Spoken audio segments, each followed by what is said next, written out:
نبی پاک صلی اللہ تعالی علیہ وسلم سے کمال درجے کی محبت کریں۔ نوجوانوں، میری آپ سے اپیل ہے، پورا میلاد شریف کا مہینہ آپ نے نہ کوئی اور پوسٹ لگانی ہے، نہ کوئی آپ نے ادھر ادھر کی کسی ویڈیو پہ جانا ہے، بس سارا دن یا حضور کا درود رہے یا نبی پاک کی نعت رہے، یا سیرت کی کوئی بات رہے، یا اخلاق کا کوئی تذکرہ رہے۔ آؤ نا یار، کچھ وقت کھو نہ جائیں اپنے محبوب کی یادوں میں، چھوڑ نہ دیں کچھ وقت کے لیے دنیا کے سارے جھگڑے، پیار کریں نبی کریم سے، والہانہ پیار کریں۔ آپ کو تھوڑے تھوڑے لوگ تانے دیں گے۔ میں اپنے شہر سے گزر رہا تھا، میلاد شریف کا موسم بہار تھا، تو ایک نوجوان کے پاس سے میں گزرا تو اس نے نا پھبتی کسی، دور سے آواز نکلنے لگا، اوے میلادیو۔ تو میں نے سن لیا تو پریشان ہو گیا، کنہوں نے تو سن لیا ہے۔ اب وہ گھبرا گیا، میری طرف دیکھا اس نے، تو میں نے اب جب میں نے اسے گھبراتے ہوئے دیکھا تو میں پھر مسکرایا، اور میں نے مسکرا کے کہا، میں کہ یار کدی ایک باری پھر آکھے نا، ایک باری پھر آکھی۔ تو کہنے لگا، نہیں جی میرا مطلب ہے آپ وہ ہے جو میلاد پڑھ کے آ رہے ہیں۔ میں نے کہا یار تو چھوڑ، تیرا مطلب جو بھی ہے، کدی ایک باری پھر آکھے نا۔ اور دیکھا نا، لوگ کسی کو دیکھ کے کہتے ہیں یہ فلانی جماعت کا ہے، یہ فلانی ٹیم کا ہے، یہ فلانا ہے۔ تو ہمارا تعارف تو دیکھ، تو کیا کر رہا ہے کہ ہم حضور کی تعریف کرنے والے، میلاد پڑھنے والے۔ او میں اپنی حیاتی تو قربان تھی، وہ ساری محمد پکیندے گزر گئی۔ اعلیٰ حضرت فاضل بریلوی رحمت اللہ تعالی علیہ فرمانے لگے کہ ہم وہ لوگ ہیں جنہوں نے عمریں ذکر رسالت مآب میں اس طرح گزاری ہے کہ بس انہیں جانا انہیں مانا، نہ رکھا غیر سے کام، للہ الحمد میں دنیا سے مسلمان گیا۔ میرے بھائی یاد رکھیے گا، یہ کبھی تقیہ کلام بن جائے نا حضور کی غلامی والا، نبی پاک کے ذکر والا، حضور علیہ السلام کے تذکر والا، تو پتہ چل جائے کہ یہ نا شوق بن گیا ہے اس شخص کا، یہ نبی پاک کی غلامی پہ ناز کرنے لگا ہے۔ حضرت سفینہ رضی اللہ تعالیٰ عنہ صحابی رسول ہے، مشکات میں موجود ہے۔ ایک قافلے کے ساتھ جا رہے تھے تو رستہ بھول گئے، جنگل کی طرف نکل گئے، سامنے سے شیر آ گیا، یعنی آپ نے سن لیا اور میں نے کہہ دیا، لیکن شیر آ گیا۔ یہاں شیر کی بات نہیں، ابھی مجمع میں چوہا بھی آ جائے نا تو لگ پتہ جائے گا کہ آ گیا ہے، بلی بھی آ جائے تو پتہ چل جاتا ہے کہ بلی آ گئی ہے، بکھرنے لگتے ہیں لوگ، اور شیر ہی آ گیا اور بالکل سامنے کھڑا ہو گیا۔ تو حضرت سفینہ گھبرائے نہیں، کوئی اور بات نہیں کی، شیر کی طرف دیکھ کے کہنے لگے، پتہ ہے میں کون ہوں؟ پھر خود ہی فرمانے لگے، میں رسول پاک کا غلام ہوں، میں نبی پاک کا غلام ہوں، حضور کا غلام۔ اس لیے کہ باقی سارے تعارف اب چھوڑ دیے ہیں، وہ برادریوں پہ ناز کرنا، وہ قبیلوں پہ ناز کرنا، وہ اپنی تعلیم پہ ناز کرنا، وہ اپنے مال پہ ناز کرنا، وہ اپنے علاقے پہ ناز کرنا، یہ چھوڑ دیا ہے۔ اپنی ملت پر قیاس اقوام مغرب سے نہ کر، خاص ہے ترکیب میں قوم رسول ہاشمی۔ فرمایا اب ہمارا ناز ایک ہی ہے کہ ہم مدینے والے کے غلام ہیں، اب ہماری یہی برادری، یہی قبیلہ، یہی تعارف، یہی ہماری شناسائی کا علامتی نشان ہے کہ حضور کے غلام ہیں۔ اور ہزاروں قومیں وجود میں آئیں دہر میں خشک اور تر کے رشتے سے، پر ہم نے بنیاد دوستی رکھی یاد خیر البشر کے رشتے سے۔ نبی پاک صلی اللہ تعالی علیہ وسلم کے صحابی کہنے لگے، میں حضور کا غلام ہوں۔ تو نبی پاک فرماتے، ارسلت الی الخلق، میں مخلوق کا رسول بن کے آیا ہوں۔ جب کہا نا میں نبی پاک کا غلام ہوں تو شیر نے رستہ چھوڑ دیا۔ یہ غلامی رسول، یہ عشق رسول وہ تعارف ہے کہ بڑے بڑے خون خار درندے بھی رستہ چھوڑ جاتے ہیں اور پیچھے ہٹ جاؤ، کوئی عام نہیں آ رہا، مدینے والے کا غلام آ رہا۔ میں آپ کو بات سنا رہا تھا نا، اس بچے نے مجھے کہا 2-4 دفعہ میلادی، اور میں نے کہا یار 2-4 دفعہ اور کہہ، مجھے مزہ آ رہا ہے، مزہ آ رہا ہے۔ جے کر یار دے نام دا ملے مینا، انہوں چولی پا لئیے پنجے سٹیے نا، تو جے کر یار دے نام دی ملے سولی پھر جھوٹا جھوٹ لئیے پیچھے ہٹیے نہ. تو آپ لطف لینا اس کا، اگر اس پر کوئی تنقید بھی کرے تو اس کا مزہ لے. ایک تو پورا مہینہ میلاد پاک کا آپ نے حضور کے تذکروں میں گم رہنا. دوسری میری گزارش یہ ہے، خاص اپیل ہے میری، چھوٹا آدمی ہوں، جس سے آپ ناراض ہیں نا اس سے راضی ہو جائے، اسے کہہ دے میرے نبی کا میلاد آ گیا ہے. اور اگر آپ نے کسی کو ناراض کیا ہوا ہے تو اس کو فون کریں کہ یار آ جا مل کے حضور کے ذکر میں چلے، میرے نبی پاک کا میلاد آ گیا. حضور بچھڑوں کو ملانے آئے. نبی پاک کے میلاد کا صدقہ دلوں کو صاف کر لیں، ہر قدورت، ہر نفرت، ہر عداوت دل سے نکال پھینکیں، اس لیے کہ کریم رسول کا میلاد آیا ہے. نبی پاک کے میلاد سے پہلے نا بیٹیوں پر بڑا ظلم ہوتا تھا. ادھر دیکھو میری طرف، جس گھر میں بہو ہے وہ تھوڑی اور نرمی کریں، اگرچہ ان کو بھی چاہیے کہ وہ اپنے لہجے میں بہت زیادہ اخلاق لائیں، لیکن ہم نا تھوڑا تھوڑا، میں دوستوں سے کہا کرتا ہوں ایک فتویٰ ہمارا بیٹی کے حق میں. بیٹی کے میکے سے شکایت، سسرال سے شکایت آتی ہے کہ اس کو تو گھر کے کام کاج نہیں کرنے آتے، تو بیٹی کا باپ اور ماں کہتے ہیں بچی ہے سیکھتے سیکھتے سیکھ جائے گی. تو میں کہتا ہوں یہ والا فتویٰ بہو کے حق میں بھی دے دے کچھ دیر کے لیے، کہ اسے اگر گھر کے کام نہیں کرنے آتے تو بچی ہے سیکھتے سیکھتے سیکھ جائے گی. نبی پاک نے بیٹیوں پر شفقت کی ہے، شفقت کریں. پھر میں آپ سے عرض کروں گا، نبی پاک کے میلاد سے پہلے غلاموں پر ظلم ہوتا تھا. حضور نے غلاموں کو ساتھ بیٹھ کے کھانے کھلائے. آپ بھی اپنے اپنے ملازمین کی دعوت کر لیں میلاد میں. مہربانی کریں نا، جو آپ کو علاقے میں غریب لوگ نظر آئیں ان کو بلا کے کھانے کھلائیں، اور عزت کے ساتھ. اس طرح نہیں جو ہماری محفلوں میں ہوتا ہے کہ مہمان خاص کے لیے لنگر اور ہے اور دوسروں کو کہا جا رہا ہے یہ شفا والا بھی ہے، جیسے بھی ملے لے کے چلے جاؤ. تو بھئی یہی آپ بھی کھانا چاہیے تھا آپ کو بھی. محفل میلاد میں تو غریب کو عزت دے دو. اس محفل میں بھی اس کو لا کے اسٹیج پہ بٹھا دیتے ہو جو سیاسی ہے، سماجی ہے، جس کے ہاتھ میں نوٹوں کی نتھی ہے، جس کو 35 سال مسجد میں اذان دیتے ہوئے ہو گئے، اسے کہو نا آ کے محفل میلاد کی صدارت کرے.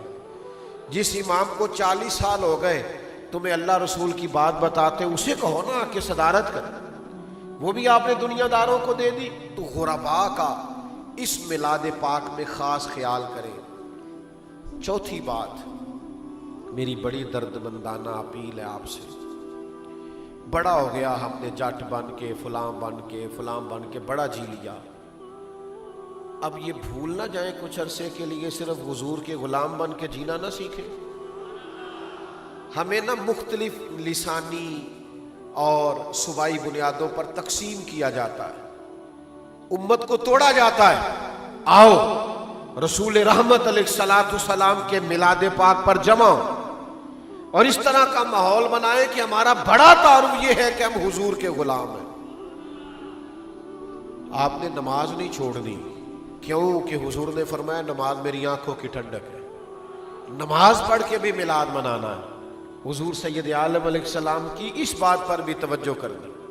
اور میری آپ سے 5ویں گزارش یہ ہے، جس کو آپ دینی نسبت رکھنے والا آدمی سمجھتے ہیں نا، وہ دینی عالم ہے یا طالب علم ہے یا کسی مسجد کا خادم ہے یا کچھ نہیں، حضور کی سنت ہی رکھی ہوئی ہے سفید داڑھی، اسے نسبت مصطفیٰ کی وجہ سے احترام دیں، اکرام کریں. اس سے بھی دلوں میں شوق محبت پیدا ہوگا. تو نبی پاک صلی اللہ تعالی علیہ وآلہ وسلم کے ساتھ بھی جب تک پوری قلبی وابستگی نہیں ہوتی، جب تک پورا تعلق نہیں ہوتا، جب تک دل پورا جوڑ نہیں جاتا. ایک تو وہ مشہور حدیث ہے نا جو الحمدللہ مسلمانوں کے بچے بچے کو آتی ہے کہ حضور علیہ الصلوۃ والسلام نے فرمایا جب تک تم ماں باپ، اولاد اور ہر چیز سے بڑھ کر مجھ سے پیار نہ کرو تمہارا ایمان مکمل نہیں ہو سکتا. لیکن ایک حدیث مشکات شریف میں اسی مضمون کی ایک اور رنگ میں بھی موجود ہے. اللہ کے پیارے حبیب صلی اللہ تعالی علیہ وسلم نے فرمایا تم میں سے کوئی اتنی دیر تک مومن نہیں ہو سکتا جب تک اس کی خواہشات اس شریعت کے تابع نہ ہو جائیں جو شریعت میں لے کے آیا ہوں۔ معنی کیا ہے کہ جب تک میرے بتائے ہوئے رستے کے تم تابع نہیں ہو جاتے، یہ مشکات میں موجود ہے، اتنی دیر تک تمہارا ایمان مکمل نہیں ہوتا۔ یہ محبت کا ایک اعلیٰ درجہ ہے کہ پھر آپ کی خواہش بھی وہی بن جائے جو محبوب کی خواہش ہے، پھر آپ کی طلب بھی وہی بن جائے جو محبوب چاہتے ہیں، پھر انسان ماں سوائے محبوب کے نہ کچھ سوچے، نہ کچھ چاہے، نہ کچھ دیکھے، اسے پوری توجہ اس طرف لگ جائے کہ میں نے ہر صورت اپنے محبوب کو راضی کرنا۔ یہ جب اس کی کیفیت بن جاتی ہے تو پھر وہ عشق کا رستہ اختیار کرتا ہے، پھر وہ محبت میں شدت پیدا کرتا ہے۔ ہمارے ہاں نا لوگ محبت کا نام بھی لیتے ہیں، محبت کا اظہار بھی کرتے ہیں، محبت کے مفاہیم کو بیان کرنے کی کوشش بھی کرتے ہیں، لیکن ڈھیر سارے لوگ ایسے ہوتے ہیں جو محبت کی لذت سے آگاہ نہیں ہوتے۔ وہ کوئی شخص کسی کو سمجھا رہا تھا اور وہ بار بار اپنے محبوب کی بات کر رہا تھا، تو اس نے سمجھانے والے سے کہا کہ محبت کو سمجھنا ہے تو نہ سے خود محبت کر۔ یہ لفظوں سے سمجھانے سے اور بتانے سے نہیں آتی، آپ ذرا سمجھیے گا۔ کوئی نہ کسی کو سمجھا رہا تھا تو اس نے کہا کہ محبت کو سمجھنا ہے تو نہ سے خود محبت کر۔ یہ سمجھنے سمجھانے سے نہیں ہوتی، یہ جب ہو جائے تو پھر سمجھ ہوتی ہے محبت کیا ہوتی ہے۔ محبت کو سمجھنا ہے تو نہ سے خود محبت کر، کیونکہ کنارے سے کبھی اندازہ طوفان نہیں ہوتا۔ تجھے کنارے سے کیسے پتا چلے گا کہ اندر پانی کتنا کتنا ہے؟ یہ تو اترنا پانی میں، آنا، اس گہرائی کو سمجھ آ کر۔ یعنی محبت رسول، آپ کوئی ڈکشنری دیکھ لیں محبت کا، کہیں سے کوئی معنی دیکھ لیں، کوئی لغت کی کتاب دیکھ لیں، سمجھ میں نہیں آئے گی۔ محبت کا عملی رنگ دیکھنا ہو تو حضرت صدیق اکبر کو دیکھیں۔ محبت کی وارفتگی، محبت کا پورا شوق دیکھنا ہو، پورا رنگ دیکھنا ہو تو حضرت فاروق اعظم کے حوالے شریفہ کو دیکھو۔ اور اگر آپ نے محبت ادب کے سانچے میں ڈھلی ہوئی دیکھنی ہو، اور محبت ایک خوبصورت انداز میں پوری طرح گندی ہوئی دیکھنی ہو، اور کوئی شجر سایہ دار ایسا دیکھنا ہو جس نے پھر محبت کی وجہ سے آنکھوں کو جھکا کے شرم و حیا کا کوئی پیکر تیار کیا ہے، تو پھر سیدنا عثمان غنی کو دیکھیں۔ اور حضرت علی رضی اللہ تعالیٰ عنہ چونکہ جب بھی بات کرتے بڑی گہری کرتے، بات کرتے تو بڑی دور کی کرتے، بڑی منطقی، بڑی فلسفی اور بڑی قرین قیاس بات کرتے۔ کسی نے کہا آپ کو حضور سے کتنا پیار ہے؟ تو مولا علی فرمانے لگے، صحرا کا علاقہ ہو، گرمی کا موسم ہو، پیدل سفر ہو، پانی پاس نہ ہو، فرمایا اس موسم میں جتنا کسی پیدل چلنے والے کو پانی سے پیار نہیں ہوتا۔ میرے ایک دوست ہیں، وہ کہا کرتے ہیں کہ حضرت صاحب یہ گرمیوں میں جب میں روزہ کھولتا ہوں تو گلاس پانی سے میرا کچھ نہیں بنتا، میرا دل کرتا ہے ٹوٹی کا پائپ لگاؤں منہ میں۔ یہ پانی سے جو پیار ہوتا ہے نا، یعنی آپ درجنوں سینکڑوں نعمتیں چن لیں دسترخوان پر جو پانی ہوتا ہے نا، اس کے بغیر گزارا نہیں ہوتا۔ مولا علی کی بات تو سمجھے نا، مولا کائنات کیا فرماتے ہمیں حضور سے اتنا پیار ہے کہ گرمی کا موسم ہو، صحرا کا علاقہ ہو، پیدل سفر ہو، یہ کبھی آپ اس موسم میں جس کو دیر ہو گئی ہو پانی نہ پیا ہو، ذرا اس کو دیکھیں نا، پانی پانی پانی پانی کرتا پھرتا ہے۔ فرمایا جس طرح گرمی کے موسم میں صحرا کے علاقے میں پیدل چلنے والے مسافر کو جتنا پانی سے پیار ہوتا ہے نا، مجھے اس سے بھی بڑھ کر مدینے والے محبوب سے پیار ہے۔ یہ کیفیت آپ سمجھیں، اس ذوق کو آپ سمجھیں۔ محبت کا پورا جب تک ذائقہ نصیب نہیں ہوتا، پورا شوق نصیب، میں آپ کی خدمت میں عرض کروں، محبت بہرحال کسی نہ کسی شے سے ہونی تو ہے. غالب کہتے ہیں درد اگرچہ جاں گزل ہے، کروں کیا دل ہے. غم عشق اگر نہ ہوتا تو غم روزگار ہوتا. چلو اگر عشق کا غم نہ لگاؤ گے تو روٹی کا غم لگ جائے گا. غم تو کوئی نہ کوئی لگنا ہی ہے. تو بہتر نہیں محبت رسول کا غم پالا جائے، عشق رسول کا غم پالا جائے، حضور کے پیار کا، نبی پاک کی محبت کا ذائقہ اپنی طبیعت میں پیدا کیا جائے. یہ بہتر نہیں؟ میرے عزیز یاد رکھیے گا اور اس کو سمجھیے گا کہ جب تک آپ نبی پاک علیہ السلام سے والہانہ پیار نہیں کرتے، یعنی یار آپ کا وہ والا ذوق بھی تو ہونا، وہ والا رنگ بھی تو ہونا جو حضرت ثوبان بن مالک نے پیش کیا ہے. یعنی وہ مسجد نبوی شریف میں آئے ہیں اور حضور کے سامنے بیٹھ کے رو رہے ہیں. تو محبوب نے فرمایا کیا ہوا؟ عرض کی حضور میں جب گھر میں ہوتا ہوں تو آپ کے بغیر میرا دل نہیں لگتا. بڑے سچے لوگ تھے، اس میں کوئی شعری جملہ نہیں، کوئی بناوٹ نہیں، کوئی خطیب کی خطابت نہیں. انہوں نے مجمع سے داد امداد نہیں لینی، یہ سیدھے جلوہ والضحیٰ کے سامنے بیٹھے نبی پاک علیہ السلام کے بالکل سامنے آ کے عرض کرتے ہیں یا رسول اللہ صلی اللہ علیہ وسلم، میں گھر میں ہوتا ہوں تو دل بے چین ہو جاتا ہے، آپ کے بغیر دل نہیں لگتا. تو حضور میں زیارت کرنے آ جاتا ہوں. ذرا میں نے پھر کہا کہ یہ کوئی خطیب نہیں، کوئی ادیب نہیں جملہ لکھنے والا، یہ صحابی رسول ہے. اور یہ وہ لوگ ہیں کہ جن کی عدالت کی اور جن کی نفاست کی اور جن کی شان و شوکت کی گواہیاں یہ چاند بھی دیتا ہے، سورج بھی دیتا ہے، زمین بھی دیتی ہے، زمانہ بھی دیتا ہے، اللہ کا قرآن بھی دیتا ہے. یہ وہ پاکیزہ جماعت ہے محمد الرسول اللہ والذین معہ، وہ جو حضور کے ساتھ والے. یا رسول اللہ دل نہیں لگتا آپ کے بغیر، تو میں آ کے دیدار کر لیتا ہوں. یہ محبت جو ہوتی ہے نا، یہ وارفتگی پیدا کرتی ہے، یہ شوق پیدا کرتی ہے. تو حضور نے فرمایا آج کیوں روتے ہیں؟ عرض کی یا رسول اللہ روتا اس لیے ہوں کہ قیامت میں جنت تو اللہ تعالیٰ اپنی رحمت سے اور آپ کی دعا سے عطا کرے گا، لیکن آپ تو ہوں گے نا اونچے والے درجے میں نبیوں کے ساتھ.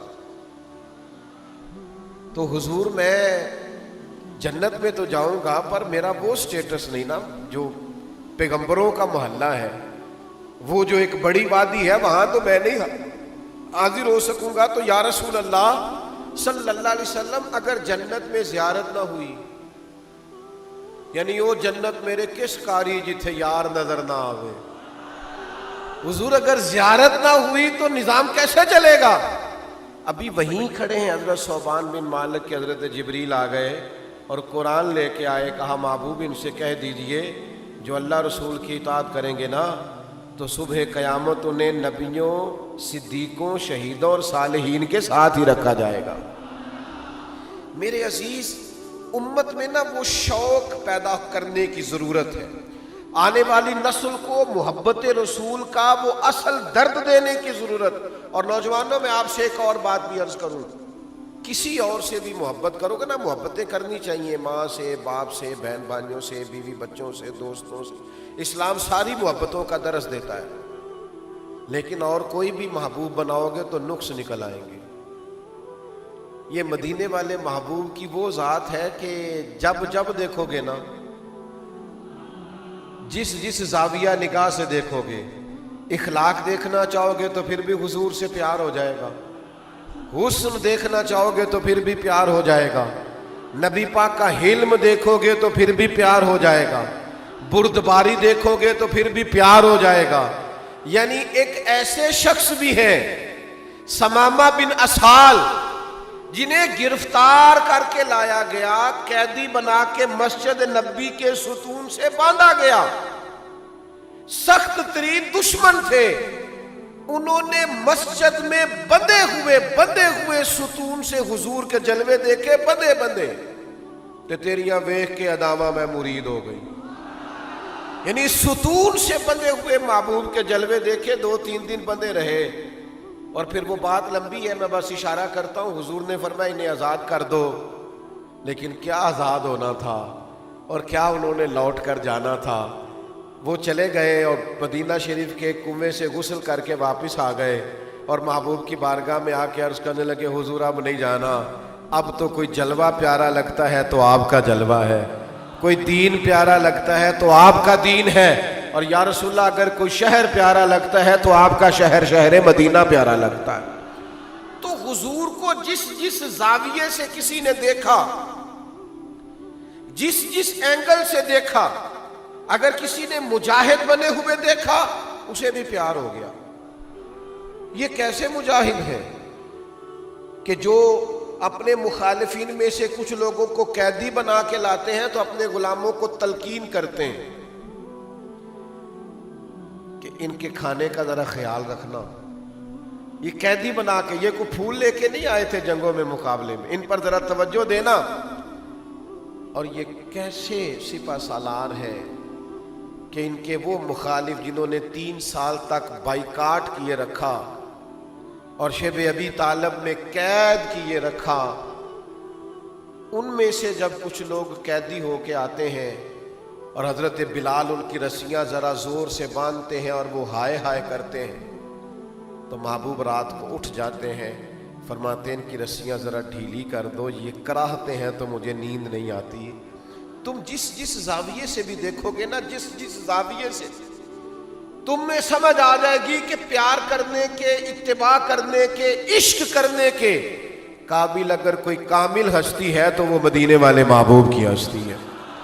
کہیں نقص نظر نہیں آئے گا، کہیں کمزوری نظر نہیں آئے گی، تو بریلی کے امام بول کے کہتے ہیں وہ کمال حسن حضور ہے کہ گمان نقص جہاں نہیں، یہی پھول خار سے دور ہے، یہ وہ شمع ہے کہ دھواں نہیں، اور تیرے آگے ہیں یوں دبے لچے فصحا عرب کے بڑے بڑے، کوئی جان منہ میں زبان نہیں بلکہ جسم میں جان نہیں۔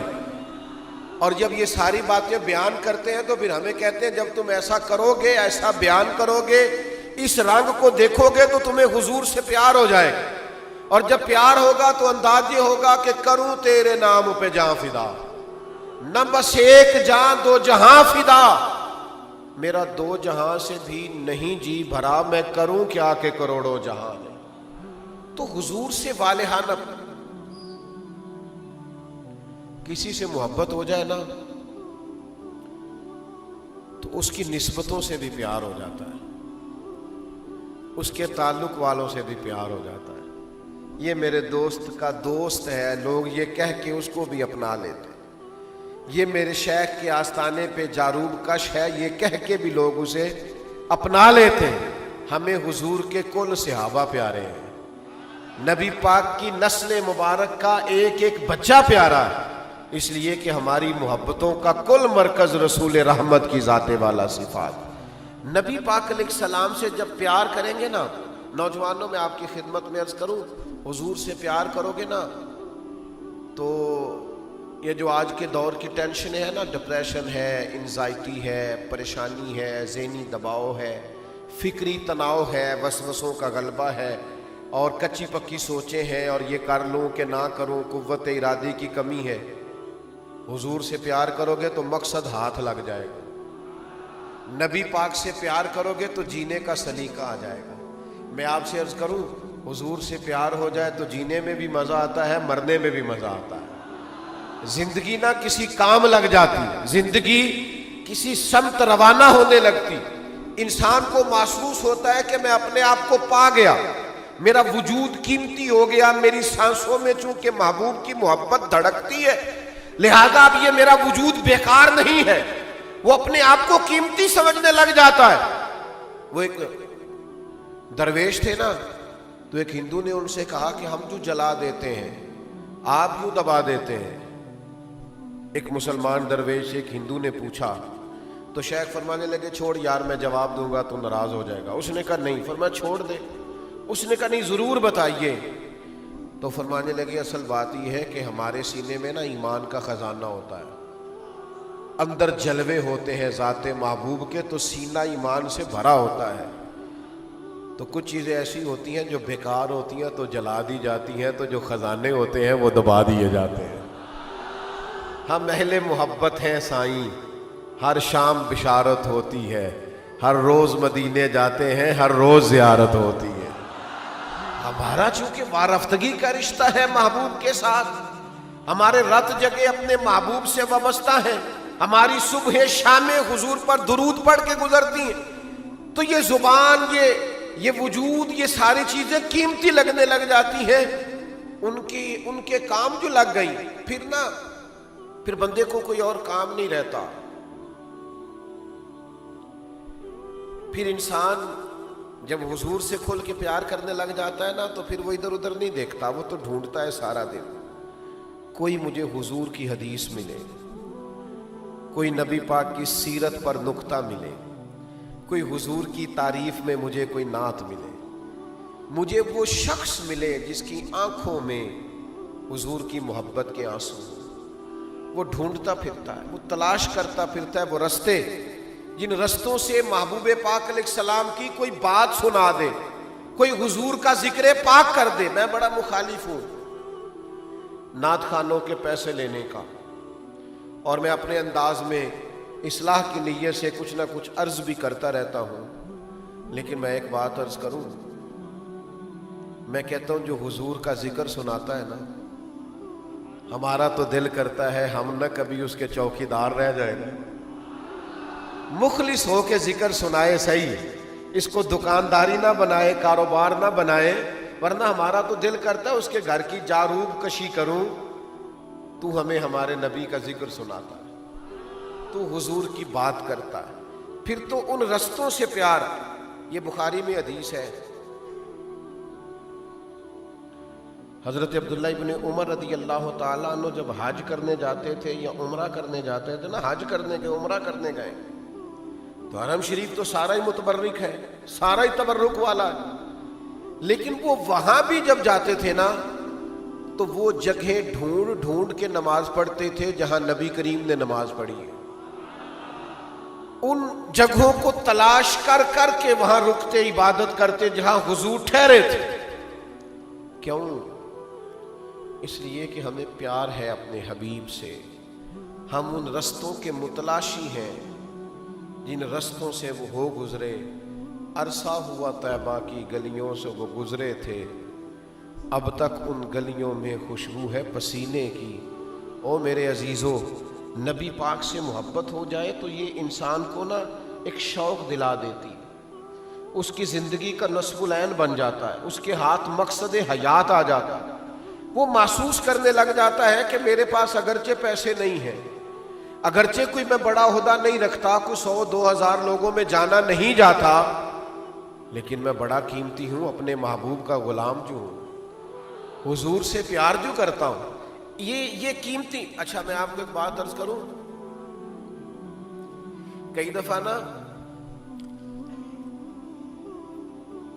کچھ ایک دو جملہ ایسا ہوتا ہے جو بعض لوگوں کی زبان پہ نا بہت زیادہ چڑھ جاتا ہے، وہ جملہ وہ بار بار ادا کرتے ہیں، ہمارے عرف میں کہتے ہیں یہ اس کا تقیہ کلام ہے۔ بعض دوست ایسے ہوتے ہیں جو ایک جملہ بار بار بولتے ہیں، بار بار اس کو دہراتے ہیں، تو پھر لوگ کہنے لگ جاتے ہیں یہ نا اس کا تقیہ کلام ہے۔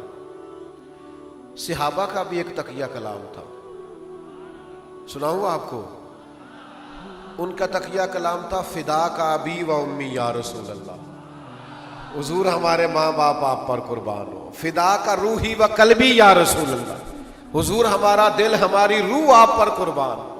ان کا ایک تقیہ کلام تھا کہ ہم حضور کے غلام ہیں، ہم نبی پاک علیہ الصلوۃ والسلام کے دروازے کے درویزہ گر ہیں۔ ان کا یہ تقیہ کلام، وہ جہاں بیٹھتے، جہاں رکتے، جہاں بات کرتے، یہی کہتے۔ اور حضور کے دروازے کا غلام ہونا یہ بڑی شان والی بات ہے۔ اور میری آخری گزارش بڑے درد کے ساتھ آپ کے لیے یہ ہے کہ تھوڑا تھوڑا ایثار کریں دوسروں کے لیے، حرص سے، ہوس سے، لالچ سے، خود نمائی سے اپنے آپ کو بچائیں۔ کوشش کریں جس حد تک دوسروں کے لیے قربانی دے سکتے ہیں، گنجائش پیدا کر سکتے ہیں، وہ گنجائش اپنی زندگی میں پیدا کریں۔ یہ اللہ کے حبیب کے دیے ہوئے ہمارے لیے بڑے بہترین نسخے ہیں۔ دعا کرتا ہوں جو کہہ سکا ہوں اللہ قبول فرمائے، اور بات کرتے کہیں بھول گیا ہوں تو اللہ تعالیٰ مجھ سے درگزر فرمائے۔